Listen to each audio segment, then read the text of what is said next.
Ciao ragazzi, eccoci ancora tutti qua insieme. Oggi non creo, oggi darò una piccola spiegazione, diciamo cercherò di spiegarvi la tabella delle lame omnidirezionali, che poi comunque sono anche delle diciamo diciture della tabella che sono simili anche ad altre tipologie di lame. Molti di voi sapranno già quello che andrò adesso a spiegarvi, però secondo me è un qualcosa di può essere utile per tanti di voi, quindi per me è una cosa bella riuscire comunque ad aiutare o a spiegare quello che il mio piccolo, diciamo. Sono sempre qui con la mia ape dei trafori e ragazzi, adesso iniziamo a spiegare. Se non siete ancora iscritti al mio canale, iscrivetevi immediatamente, lasciate un bel like e adesso iniziamo subito la spiegazione. A dopo. Ok, quello che voglio spiegarvi io è questa tabella qua. Questa tabella qua, come vedete, è molto più ingrandita rispetto a quello che trovate, diciamo, nei negozi delle lame dove spiegano appunto la lama che vi stanno vendendo. Allora, quelle che utilizzo io sono sempre le Flying Dutchman, che comunque tanti di voi ormai le conoscono perché comunque tanti hanno anche adoperato i miei portalame e quindi hanno provato anche appunto una delle lame che utilizzo sempre io, che è la Spiral 3. Allora, come vedete, questa qui sarebbe la misura, diciamo, delle lame. Queste qui sono le lame Spiral Blade normali, perché poi sempre della Flying Dutchman esistono delle varie altre tipologie di lame omnidirezionali. Quelle che utilizzo io sono queste qui normali. Quella che utilizzo io, che vedete sempre nei miei video, è la Spiral 3.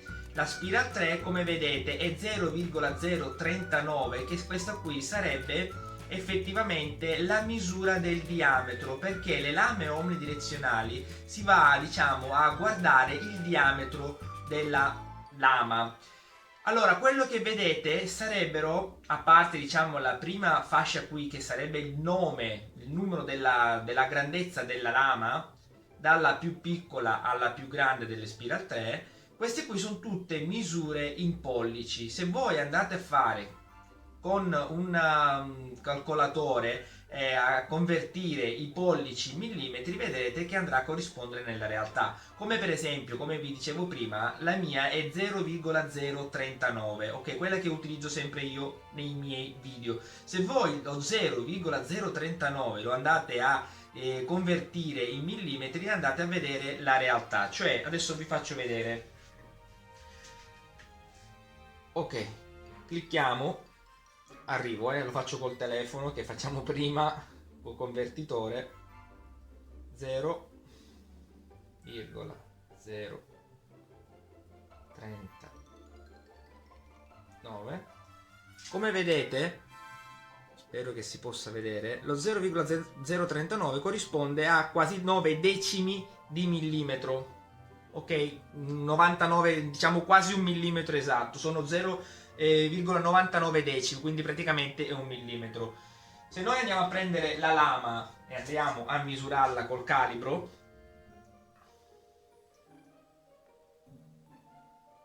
ok, vedete che sono 0,91. Ok ragazzi, la perfezione del calcolo, perché comunque sono lame, non è preciso, spero che si possa vedere bene. Sono 91 decimi, 9 decimi di millimetro. E così è anche per le altre misure che vedete, diciamo, nella tabella. Ok? Quest'altra misura qua, il thickness, sarebbe praticamente la, diciamo, lo spessore della lama stessa, perché la lama praticamente è un pezzettino di lamiera, diciamo, che viene attorcigliato, fatto a spirale. Quindi lo spessore, che ve lo faccio vedere più da vicino, sarebbe proprio il filettino della lama. Diciamo, la conversione con appunto il convertitore andremo a vedere, lo facciamo insieme, quando è diciamo, la misura. Quindi la lama numero 3 è 0,016, quindi 0,016 sarebbero 4 decimi di millimetro. Ok? Lo andiamo a misurare.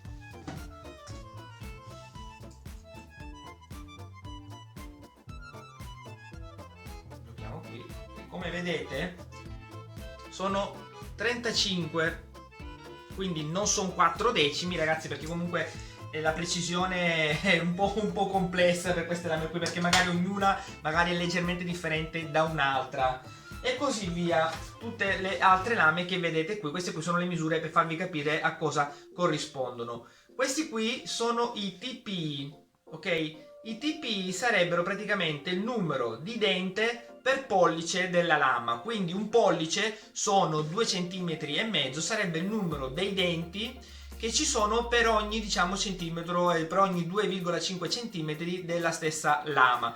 Quindi come vedete nella tabella, quella con più TPI, che è anche la più piccolina delle lame, ha 50 TPI, il che significa che ha molti più denti proprio sulla stessa lama, quindi saranno molto più ravvicinati, molto più piccoli e il taglio sarà più pulito. Però cosa significa? Che questa lama qua la andremo ad utilizzare per degli spessori molto sottili, perché usando, diciamo, spessori più alti, una volta che i denti sono molto piccolini vanno a far fatica, diciamo, a scaricare lo stesso sporco trucciolo del taglio, e quindi la lama rischia di scaldarsi e comunque fa fatica e comunque si spezzerebbe molto facilmente e non taglierebbe il vostro spessore. Quindi è più indicata per degli spessori molto più sottili, e così come vedete si va sempre a, diciamo, diminuire fino ad arrivare al massimo di, che sono 22 TPI per la lama numero 10. Però come vedete le dimensioni sono molto più elevate, quindi avendo 22 TPI significa che la lama sarà molto più aggressiva, sarà anche più veloce nel taglio, però sarà molto grosso la linea di taglio e sarà molto aggressiva, quindi ti lascerà molto sporco il taglio, e quindi è più indicata per degli spessori più elevati. Quindi come vedete qui c'è una varia scelta.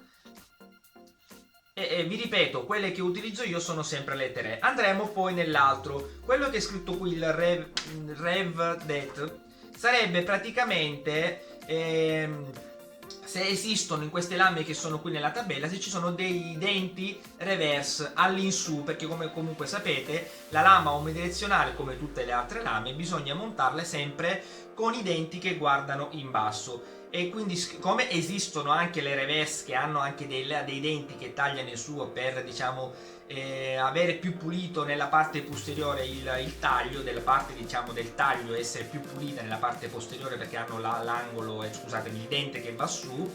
E quindi siccome qua in questa tipologia le lame sono tutte quante normali, non hanno denti reverse, quindi vedete che è tutto no. Dopodiché qui vedrete i drill bit.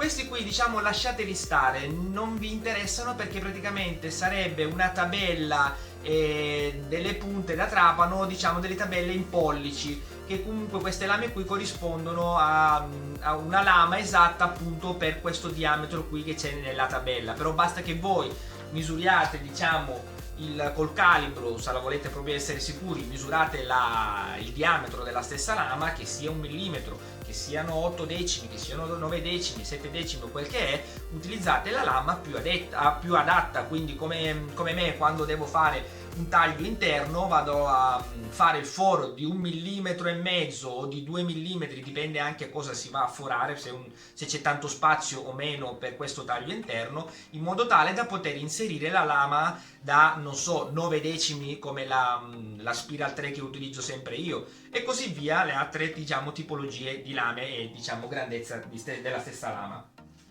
E quindi questo qui praticamente è il tutto della scheda che voi trovate anche su internet per, diciamo, capire un po' di più quello che avete davanti. So, come vi ho detto prima, che tanti di voi sicuramente sanno quello che ho detto, magari faranno anche una piccola risata, però spero che a tanti di voi possa essere una cosa molto utile e soprattutto una cosa gradita. Ora, quello che vorrei fare io nel prossimo video è una piccola, diciamo, una piccola modifica al mio portalame, come vedete qua, appunto per montare la lama più piccolina, perché ho fatto un po' di fatica con la lama la più piccolina, che è la 330, ok? Questa qui è proprio molto piccolina, quindi nel prossimo video vi spiego come migliorare un po' il portalame per montare questo tipo di lama qua. Quindi ragazzi, se vi è piaciuto il video, se veramente vi è servito, lasciatemi un bel like, se non siete iscritti iscrivetevi, ci vediamo al prossimo video. Ciao ragazzi!